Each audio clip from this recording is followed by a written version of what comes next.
des autres. Bouddha nous encourage à rester fermes dans le moment présent, où se font nos choix les plus importants, et à tracer un chemin unique et authentique.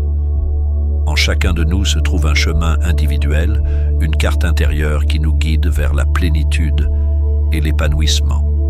Ce principe nous rappelle que nous sommes les navigateurs de notre propre voyage et que la confiance en notre authenticité est la boussole qui nous guide. Cultiver votre propre chemin devient une aventure passionnante d'introspection et d'affirmation de soi. Cela nécessite de passer du temps à explorer les profondeurs de notre être, nos valeurs personnelles, nos objectifs et nos passions. Connaître nos besoins et nos aspirations nous permet de prendre des décisions qui sont en accord avec nous-mêmes, les plus authentiques, plutôt que de laisser les attentes extérieures dicter notre cap. De cette façon, nous créons un chemin qui est fidèle à nous-mêmes, un chemin qui est une manifestation de notre véritable essence. Principe suivant. Adopter la résilience.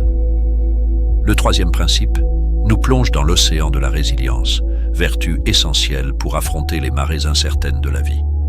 L'existence nous présente inévitablement des défis et des épreuves, et nous devons être mentalement préparés à accepter courageusement le pire. En acceptant le pire comme une possibilité, nous créons un bouclier qui nous protège de la souffrance qui peut naître de la peur de l'inconnu ou de l'échec. La résilience devient notre ancre émotionnelle, une bouée de sauvetage qui nous permet de flotter dans les eaux agitées de l'adversité et d'en ressortir plus fort. Mais la résilience est bien plus que la capacité de simplement rebondir face à l'adversité. C'est aussi la capacité d'apprendre et de grandir à partir d'expériences difficiles. Cela nous met au défi non seulement de survivre, mais aussi de prospérer malgré les difficultés. La résilience nous pousse à nous adapter au changement, à trouver un sens à l'adversité et à maintenir un état d'esprit positif même dans les moments les plus sombres. Au lieu de succomber à la pression, cela nous permet de trouver la force intérieure nécessaire pour affronter tout obstacle qui se présente à nous, en ressortant plus fort et plus sage. Principe suivant. Apprendre des défis. Le quatrième principe nous apprend à ne pas craindre l'échec, car c'est la voie du progrès. Chaque erreur que nous commettons est une leçon précieuse dans notre parcours d'auto-amélioration. Imaginons la vie comme une série d'étapes, certaines faciles et d'autres pleines d'obstacles. Faire face à l'échec et commettre des erreurs, et c'est comme trébucher sur l'une de ces marches, mais chaque chute nous donne l'opportunité de nous relever plus fort. L'échec ne doit pas être évité, mais plutôt considéré comme un élément essentiel de la croissance. Apprendre des défis signifie cultiver un état d'esprit de croissance.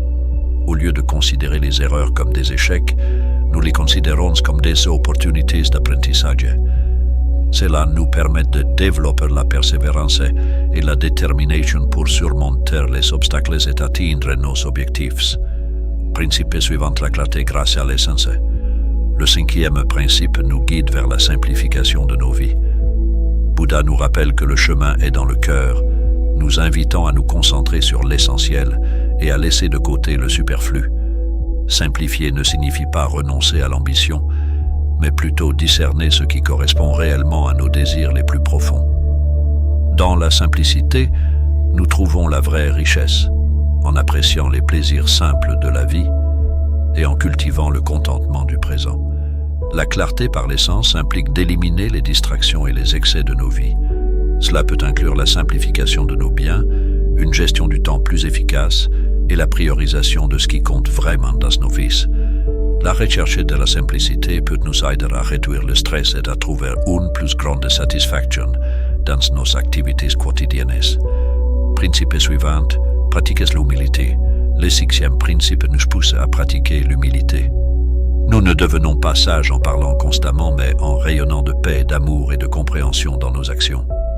L'humilité ne consiste pas à minimiser nos réalisations, mais à reconnaître que la vraie sagesse va au-delà des mots et des vantardises. Pratiquer l'humilité nous permet d'établir des liens authentiques avec les autres, en favorisant des relations basées sur le respect et la compassion. La pratique de l'humilité implique de reconnaître nos limites et nos erreurs. Cela nous aide à rester ouverts aux points de vue et aux opinions des autres, favorisant ainsi l'empathie et la compréhension dans nos relations interpersonnelles.